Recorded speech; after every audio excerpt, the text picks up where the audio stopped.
Welcome to Ready, Set, Action. As the coach of your team, it is important to rally the kids together with a game plan that'll work. Tasks are assigned based on the skills of the players.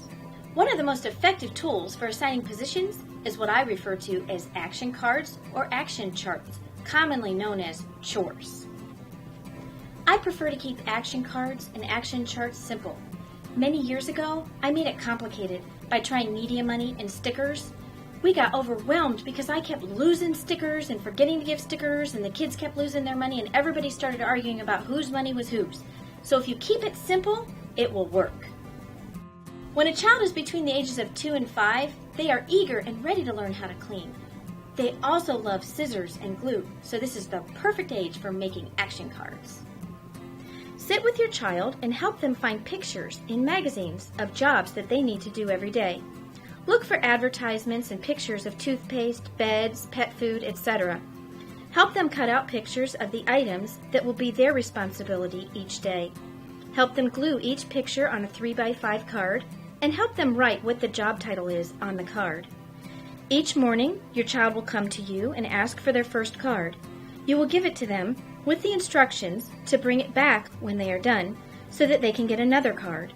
If they are only given one card at a time, this will help them stay focused and also keep them accountable to you, since they need to return the card to you upon the completion of each task. For older kids, I encourage you to use an action chart. You can download a copy of our family's action chart from my website. It's designed for children between the ages of 6 and 18. We have found that rotating jobs on the 1st and 16th of each month has been very productive and successful.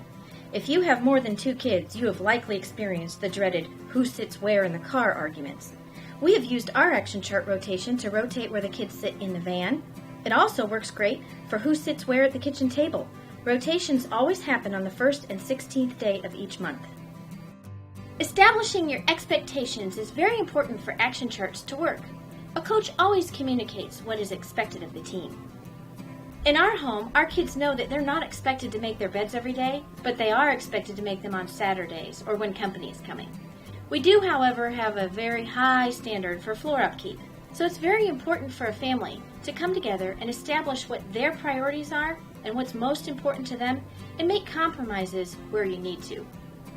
In our house, I never sweep, vacuum, mop, clean my kids' bathrooms, and I most certainly don't clean their bedrooms. I am only in charge of coaching, meal preparation, and taking care of my own bedroom and bathroom, which is usually a mess until I clean it on Saturdays. Consider loosening the reins when kids are young adults. For instance, in our house, we don't require our kids to keep their bedroom picked up every day and spotless. We don't require them to make their beds every day. They are required, however, to pick it up every Saturday. This will allow kids some freedom to help them learn how to make choices, and they will also learn how to take good care of their domain. Since we began loosening the reins and allowing our kids the freedom to make the choices about how to keep their room clean, our daughter has actually started picking up her room every day because she wants to have more time on Saturdays.